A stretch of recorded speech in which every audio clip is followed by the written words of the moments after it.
Hi, everyone. Welcome to the webinar on how to link the three financial statements. We're just waiting for everyone to dial in. We've got quite a few people logging on to this session, so we'll just give everyone a minute to get logged on and then we'll get going.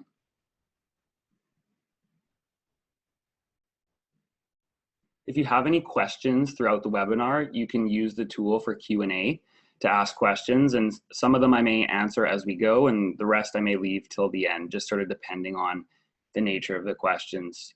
But it looks like just about everyone is logged in now, so I'm going to get going.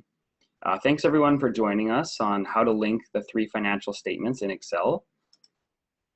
This is brought to you by the Corporate Finance Institute, and our mission is to advance your career. So everything we do is extremely practical and extremely skills-based so that we can teach you how to be a world-class financial analyst. The objectives of this session are a few things. First of all, let's just talk about why we would link the three financial statements together. What's the purpose of doing this? And then what's the best layout to do that? There are a few different ways to structure your model, and I'll talk about the pros and cons of different approaches to laying out your model. Then we'll break down the actual approach to linking the three statements. It's a bit of an iterative approach, as there are steps that you can only do after you've completed other steps, so you sort of have to go back in this circular fashion. And then I'm going to do a live demonstration of linking these statements in Excel. So this whole session will take about 45 minutes with at least about half an hour of Excel work. Just quickly, before we get started, we assume that you have a basic understanding of accounting in taking this webinar. If not, we do offer a free accounting fundamentals course on our website. We also assume that you have a basic understanding of reading financial statements and interpreting them. And again, if not, we've got a free course on our site that will teach you just that. And finally, Excel skills. We will be using some Excel shortcuts, formulas, and functions. So if any of these are new to you or you want a refresher on them, please just take our free Excel crash course. It's jam-packed with all sorts of tips, tricks, shortcuts, formulas, and functions. All right, so let's talk about why we would link the three financial statements together. It's really the building block of all other financial analysis. Before you can do anything else, you need the income statement, the balance sheet, and the cash flow statement all linked together and dynamically flowing. As soon as that's in place, you can start to do financial analysis. You can test scenarios, you can look at ratios, you can look at profitability metrics, all sorts of things. And then above your financial analysis, you could look at layering on a discounted cash flow model where you'd be valuing the company. You could get even more advanced by looking at an M&A model where you've got two companies that are going to merge, and you would look at pro forma metrics like accretion and dilution. And then you can get into scenario analysis and sensitivity analysis. So really, this is just to say that the three statement model is the foundation. That's why we're doing this webinar today for free, is we want to make sure everyone has a solid understanding of how to link the statements. And from there, you can progress to more advanced types of financial models. So there are two standard layouts when it comes to a three statement model. The first one is based on multiple tabs. So you'll see on the bottom here, we've got different sheets for the assumptions, the income statement, the balance sheet, the cash flow, and supporting schedules. This is a very traditional way of laying out a financial model. It's common practice to do it in this fashion. But the problem with doing it in this way is that one thing is linking can be harder because you have to go between worksheets to link your formulas. And the other thing is, if the model becomes very large and it's a very complicated business, there may be too many worksheets and it may get too complicated. So our preferred method is to use a single tab model. And you'll notice in this screenshot here, we just have one worksheet in the file. And instead of organizing everything horizontally, like on the left example, we've organized everything vertically. So you have your assumptions at the top, then your income statement, balance sheet, cash flow, and supporting schedules. This would make an M&A model much easier because you could have each company on its own worksheet. It would also make it a lot easier if it's a business that has multiple units and you wanted to model each of those units independently, or each of the countries that it operated in independently. So we highly recommend the single tab model, and that's the method we're going to be demonstrating in this webinar today. Now let's take a look at the actual approach. There is an iterative approach to linking the statements. You can't simply build them from top to bottom. You start with revenue and work your way down to EBIT on the income statement. However, you're going to run into a problem with depreciation and interest, as you won't have the assumptions in place that you need to know what those expenses are. So at that point, you move down to the balance sheet. On the balance sheet, you can do AP, inventory, and AR. Then you're going to get stuck with PP&E, so you go to a separate schedule where you model PP&E on its own. And then you can get into the financing and capital structure, where we make assumptions about debt and equity. When the PP&E schedule and the capital structure schedules are finished, then you can go back to the income statement and plug in depreciation and interest and finish off the income statement. Then you can go to the balance sheet and finish that off, and finally do the cash flow statement. So we're going to be working through little sections of each part of the 3 financial statements, and then finally putting it all together at the end. With that, I'm going to flip over to Excel.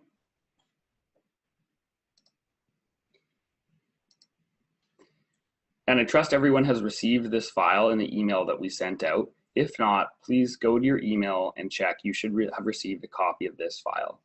I'm going to quickly walk you through the layout. So we've got this single tab model. As you see, there's only one tab at the bottom here. It's organized by assumptions, income statement, balance sheet, cash flow, and supporting schedules. So in the assumptions area, we've got these numbers here that are going to drive the forecast of the model. And they're based on looking at what the business did historically in this section here. So we've got the historical section, and then to the right of it, the forecast section. We can then open up the income statement. These are the historical numbers for this company. We simply took their financial statements and typed them into Excel. We can then see their balance sheet below that. Again, these numbers are blue because that indicates that they're hard-coded numbers. They're not formulas. Finally, this company's cash flow statement is published here. And then below that, what's not an actual statement, but just some working information, is these supporting schedules. So there's a working capital schedule, a fixed asset schedule or depreciation schedule, and then debt and interest schedule. So what we're going to do now is we're going to go through and build out each of these sections one by one to fill in the forecast of this model. So we'll start with the income statement. We'll do this top section. Then we'll get down into the balance sheet and we'll focus on these working capital items. Then we'll move all the way down to these supporting schedules and fill those in. Back up to the income statement to do interest and depreciation, taxes, then back to the balance sheet, and you get the idea. So this is that iterative approach that we spoke about earlier, where we can only do things one at a time. So let's start with revenue. If you have this open, please work along with me. Otherwise, you can just watch my screen. But we're going to calculate revenue based on a year-over-year growth rate. So it's going to be equal to prior year revenue times 1 plus some growth rate. Cost of goods sold is going to be a function of revenue and a cost of goods sold margin. And then gross profit is going to be equal to revenue minus cost of goods sold. So with those in place, I can fill them right with Control R. If you want a review of these Excel shortcuts, please take our Excel crash course. It's free, and it will teach you how to quickly fill things in just the way I am. So that was fairly straightforward. We've got a growth rate assumption for revenue and a margin assumption for COGS. Then we get into the expenses. So we've said that salaries and benefits is a fixed cost. It's not a percentage of revenue. So we simply link to an assumption that has a dollar value. Same with rent and overhead. We've said rent and overhead is going to be constant over time. It's not going to grow with revenue. So we put those in place and we can fill them right with Control R. But then we get down to depreciation. And you'll notice in the assumptions that depreciation is based on a percentage of property, plant, and equipment. Or it could be a more complicated form of depreciation like straight line. But we've said, okay, it's a declining balance, whatever type of depreciation assumption you want, it's going to be a function of property, plant, and equipment. So we're kind of stuck. And then interest here, we also can't complete because interest is dependent on the debt balance, and we don't have anything on our balance sheet yet.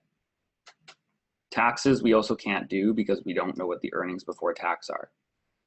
So we're kind of stuck here. So now what we do is we go down to the balance sheet and we say, okay, we can model accounts receivable, inventory, and accounts payable because we have revenue and cost of goods sold already in place.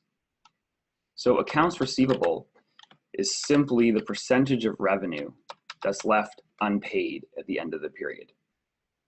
So our accounts receivable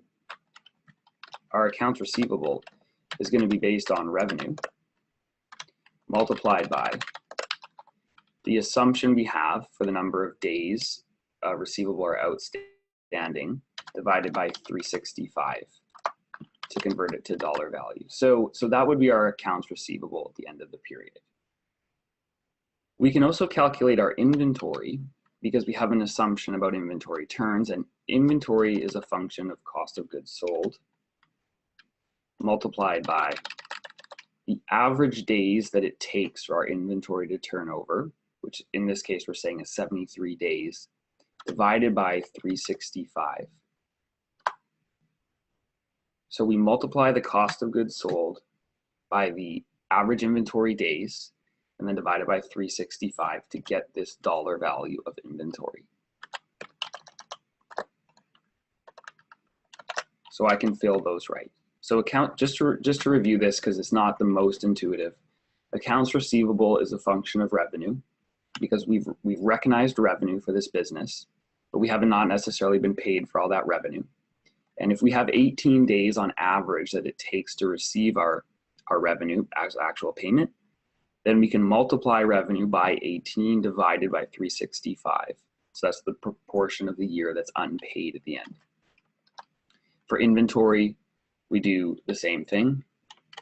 We take cost of goods sold and multiply it by the days that it takes to turn inventory divided by 365. Okay, now we can move down and do accounts payable as well. So just like accounts receivable, accounts payable is going to be based on a days assumption, a number of days, but it's going to be applied to expenses, not to revenues. So the expenses that we will assume that we have payable terms on are cost of goods sold. There could be some other items on the income statement that have payable terms, but for simplicity's sake, we're just going to assume that cost of goods sold is the only thing where we have payment terms. And we'll say 37 days is what we take to pay our bills. So we'll multiply it by 37 and divide it by 365. So that's the percentage of cost of goods sold that are unpaid for at the end of the year. So I can fill that right. So at this point now, we've got our working capital completed with our accounts receivable, our inventory, and our accounts payable. We've kind of chipped away at what we can do on the balance sheet. And once again, we're kind of stuck though, because we don't know what property, plant, and equipment is going to be. We don't have a debt number, and we don't have what we need to finish this section either. So we're kind of stuck. So this is where we now continue to move on. We don't get discouraged, even though we don't have those numbers. We just move on down, and we'll build some schedules at the bottom here. These are very simplified versions of the schedules you would build for an operating company. Typically, there would be a lot more detail here, but what we can do is, first, let's do our property, plant, and equipment schedule. So what we have here is an opening balance which is the same as last period's closing balance. We add to it by spending capital on PP&E, either buying additional equipment or investing in the existing. And then we deduct from it with depreciation. So let's fill in this schedule. We call this a corkscrew calculation because it pulls the numbers through like a corkscrew shape. So the opening balance is equal to last period's closing balance. The additions are up in the assumption section, where we are adding this number here in the form of capital expenditures to our capital asset base. And then we're saying that depreciation, and this is just a very basic assumption, we're saying that depreciation is a function of the opening balance times our depreciation rate, which we've said is 40%. Now, in reality, you may have a more detailed schedule than this. There may be a more complex calculation, but for illustrative purposes, this will show you how to connect the statements. So depreciation is 40% of the opening balance. So then we get our closing balance, which is opening, plus our capital expenditures, and then minus our depreciation. The closing balance is what we need to put on the balance sheet. So once we have that filled, we can select all this area and press Control-R to fill it right. Let's also build out the debt and interest schedule. So it's a corkscrew calculation again, just like the depreciation schedule. So our opening balance is equal to last period's closing balance. There's no time difference between these two. And then we have an assumption about any debt that was either repaid or additional debt that was borrowed. So this assumption here is any principal repayments or additions to our debt balance. The closing balance is simply the opening plus any issuance or repayment. And then we calculate our interest expense, again, a very simple assumption, that is the opening balance times the interest rate. Now, there's all sorts of additional complexity you could add here. Of course, the opening balance is not a true reflection of what the total balance was throughout the entire year. But for simplicity's sake and to complete this model, this is a great way to do it. We avoid circular references or any other issues that more complicated schedules create. So now we've got this debt schedule where we have our closing balance of debt. We've got our depreciation schedule where we've got a closing property, plant, and equipment value. And that allows us to go up and complete part more of the income statement and balance sheet because we were missing these items earlier. But before doing that, let's quickly fill in this working capital schedule as well. This will help us on the cash flow statement because we need to take the changes in working capital to adjust our net income to get operating cash flow. So just as a quick recap, if accounts receivable goes up, that indicates we have not been paid for more revenue that we've recorded. So if accounts receivable goes up, that's going to be a drain on our cash flow. Same with inventory. If inventory goes up, presumably we've paid for that inventory, so that's also going to be a reduction of cash. Accounts payable works in the opposite direction. With accounts payable, if accounts payable goes up, that means we have not paid bills. So that's a source of cash. If our accounts payable went down, we would lower our cash because we cleared out all those bills that we owed. So that's the quick recap on changes in working capital. So all we need to do here is just link to the balance sheet where we've already calculated accounts receivable. Inventory is right below that, so I can copy the formula down. And then accounts payable, I can link to the balance sheet right there. So to calculate the net working capital, I'm just going to copy this formula over. I take accounts receivable plus inventory minus accounts payable. I get my total net working capital. But what I need to know for cash flow calculations is the change in net working capital, not just the total balance. And that's what this line below is calculating. It's saying what has been the change in net working capital over this period, and that impacts my cash flow. Because as you will see here, AR has gone up, so that's a bit of a drain on cash. Inventory has gone up, also a drain. But accounts payable has gone up, which is an offset. So the net effect is actually very small. There's just a very small increase in working capital. So with this in place, I can press Control R to fill that right. So our supporting schedules are done here. And now we can go back up to the income statement. And you'll remember where we got stuck here with depreciation and interest and taxes.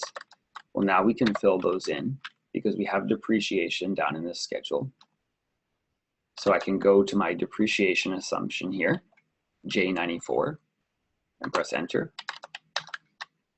I can also pull forward the interest expense that's down in this debt schedule. So here's my interest expense in J101. And then I can take these two rows and selecting the area and pressing Control R, I fill it right. These formulas down here, total expenses and earnings before tax, these can actually just be copied over since we had them in those other cells. So we're simply copying over the total for expenses and then taking the difference between gross profit and expenses here to calculate earnings before tax. With earnings before tax in place, I can finally calculate our tax expense, which is EBT times the tax rate assumption of 28%. Again, just a disclaimer, this is a very simplified approach to calculating taxes. There are all sorts of nuances with current taxes and future taxes, etc. But for now, the exercise is to complete the 3 financial statements. So we're going to keep all of our assumptions very simple. And we can now complete this income statement here with a very simplified approach to taxes. That gets us to net income. So that's great news. We've got the income statement done. But if I go back down here, still quite a few holes on the balance sheet. And of course, the cash flow statement is completely empty. But let's chip away here. We've built this property, plant, and equipment schedule down below. So we can now fill in the PP&E line on the balance sheet. So let's go down to our PP&E schedule, and we can select the closing balance for PP&E right here. And I'm going to fill that to the right.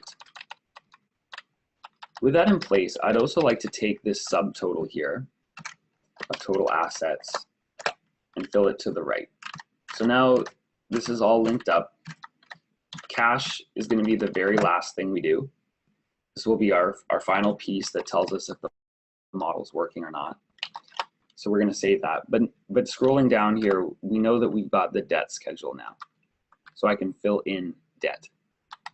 So I'm going to go down to the debt closing balance, J100, and just link that in. I can then also copy across this subtotal. So I'm filling all these right with Control R. So now what I've got here is liabilities completed because of our debt schedule and our accounts payable that we calculated earlier. But then we've got equity capital.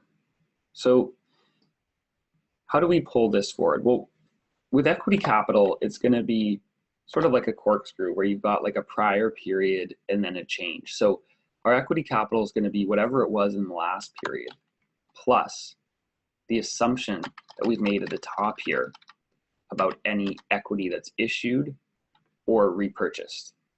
So you can see here that in most cases it's 0, but this company did raise some money in 2012, and then we've made an assumption that they're going to buy back some equity in 2020. So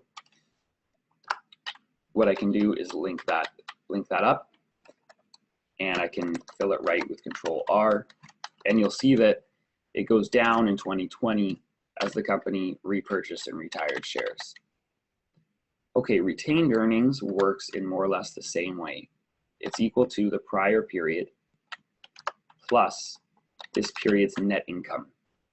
Now, if this company paid any dividends, which it does not, and there's no assumption for it, then those would be deducted from retained earnings.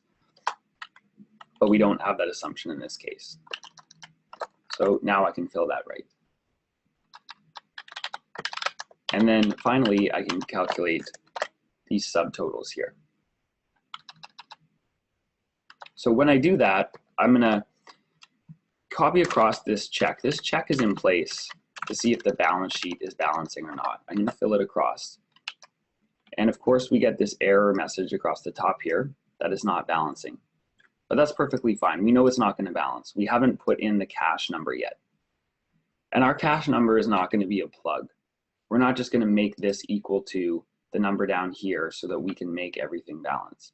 We're actually gonna have to build out the entire cash flow statement to get our closing cash balance number. That will let us know that the model's working properly.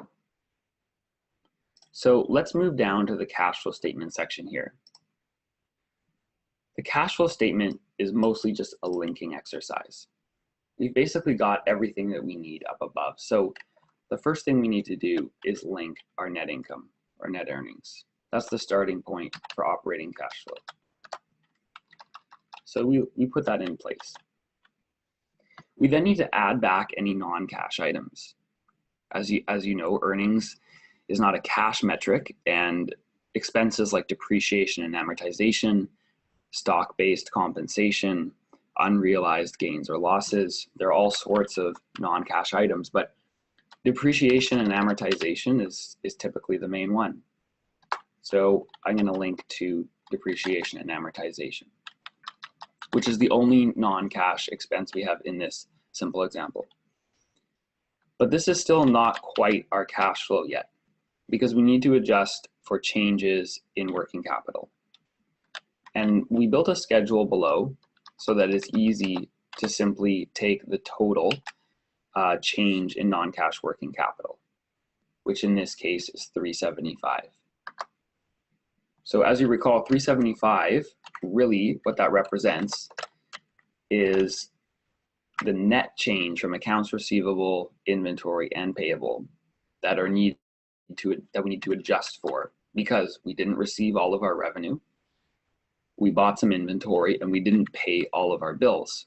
So we've got this small amount of adjustment here.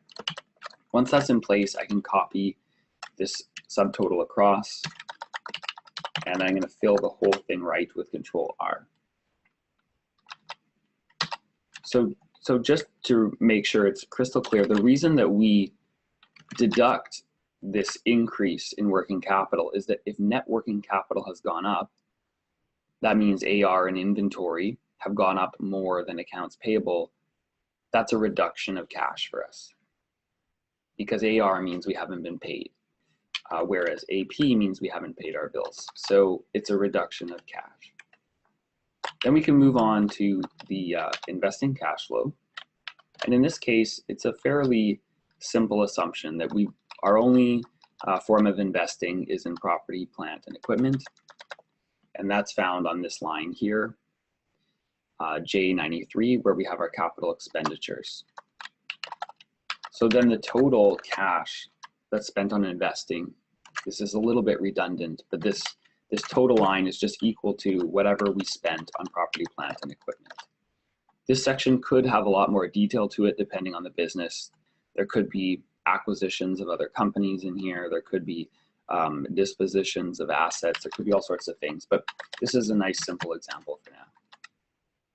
Okay, then we have to look at the issuance and repayment of debt.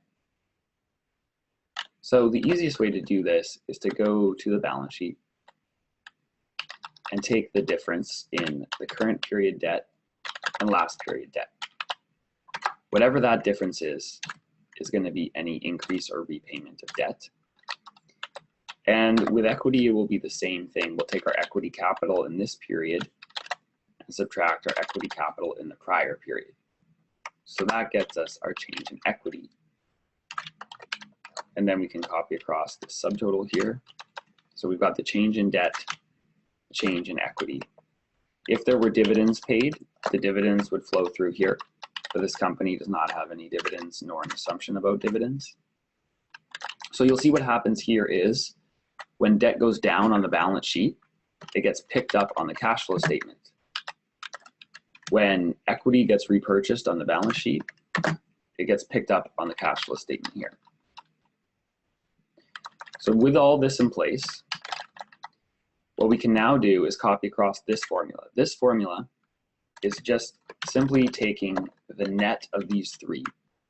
And you'll be careful to watch your signs here. So cash from operations we have as an addition to our cash balance. Cash that's invested is an outflow of cash, so we subtract that. And then cash from financing is a source of cash. You could have it so that these numbers here are expressed as negatives, and then you would have to adjust your sign down here and sum them.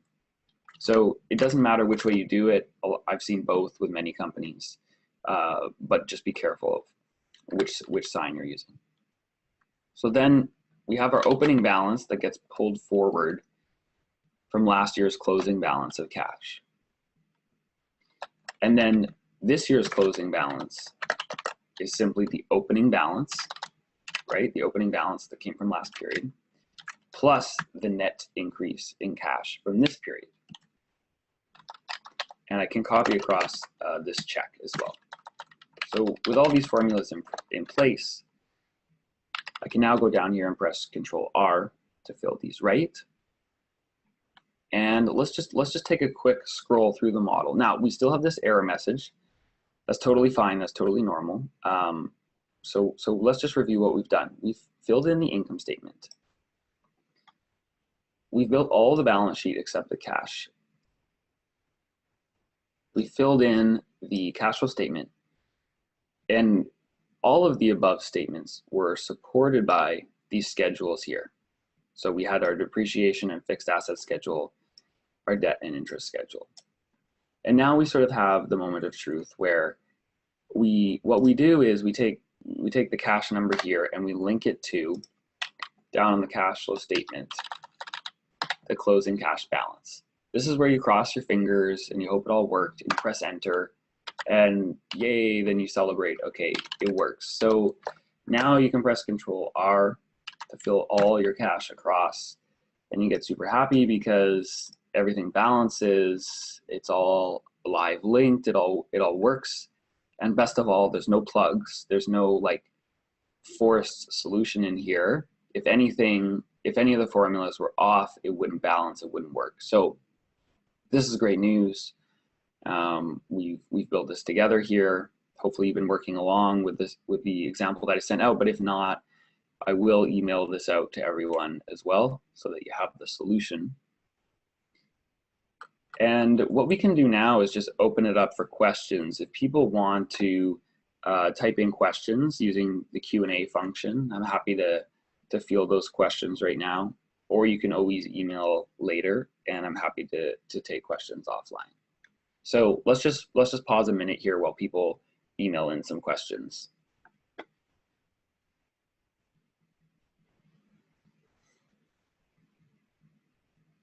Okay, so there's a couple coming in. I'm just gonna answer them one at a time here. So one question is, what if I wanted to do this on a monthly basis?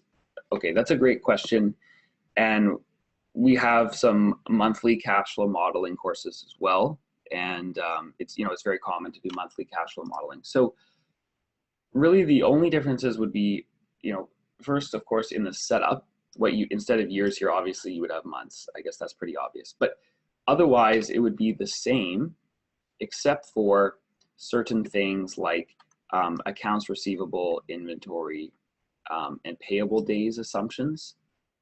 So you would have to actually change these formulas here, where in this one, in accounts payable, you see how it's taking, or let me use accounts receivable actually, just a bit easier. So it's taking a full year of revenue, and it's taking a full year of revenue, multiplying it by 18 days and dividing by 365. In your case, in a monthly model, you would only have 1 month of revenue. So you wouldn't multiply it by 18 and divide by 365. what you would have to do is adjust that formula because it's only based on 30 days or whatever to divide by the appropriate amount, which would be 30. So that would be an adjustment that you'd have to do with accounts receivable, inventory, and accounts payable. But otherwise, you more or less build it the same on a monthly basis. So maybe that's a good idea though. We could do like a monthly model on the next live demonstration because we do get a lot of questions about monthly. Okay.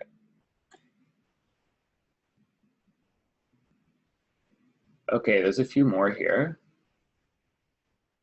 Okay, so here's one about M&A, and the question is, do you suggest that the company do it in the same tab or create a new tab for the other company? This is exactly why I like to do the three-statement model on one tab, because then what I would do is, let's say this is company A. What I would do is I would essentially copy this tab, move it over. I just have to click a few times here. Okay, and then this would be like, let's call this Target Co.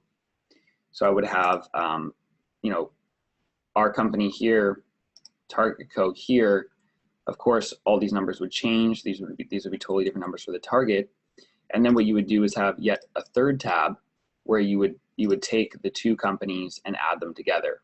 So you could actually copy this one again, create a third copy. So then they're identical, and that makes it very easy to consolidate them. So this is a preferred method of doing it.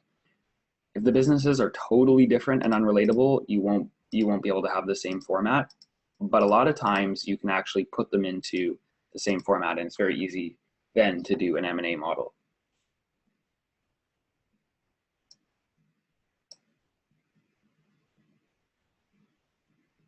Okay, just reading more questions here. Yes, we'll share the video after this session. That was another question. Yeah, and then so there's been a few questions about time periods. So a couple of people have asked about monthly. Someone's actually asked now about quarterly. These are all great questions. I'm just thinking out loud here. The best thing might actually be to provide a small example in the follow-up of monthly and quarterly, so you can just see how it would be modified. It would take far too long to go into any more detail on this call, but what I will do is send something out to give you some advice on how to do this monthly or quarterly.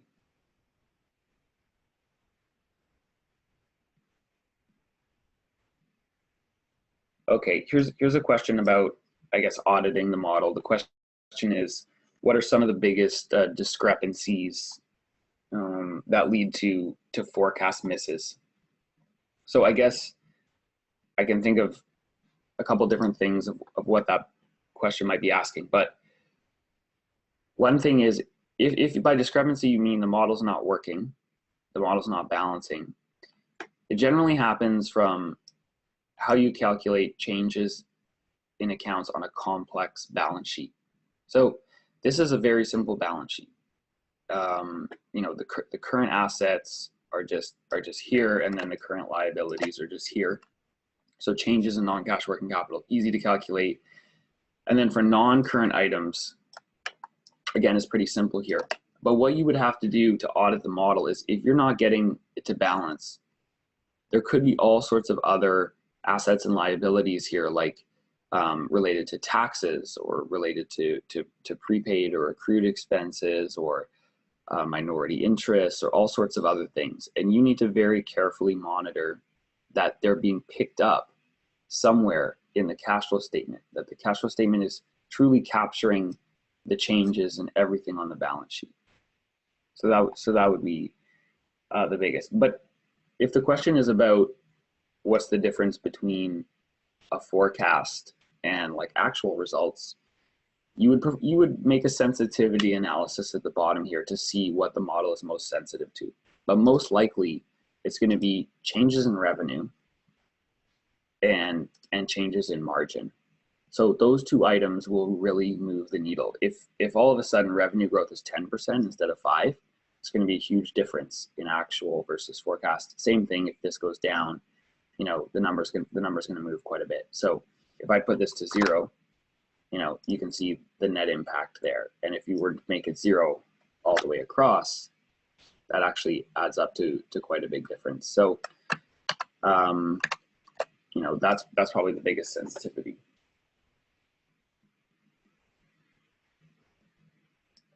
Yeah, there was a question. This is, I guess, is getting pretty detailed about is it common to always use 365 and ignore leap years? Like, I guess the short answer is it depends how detailed you need to be.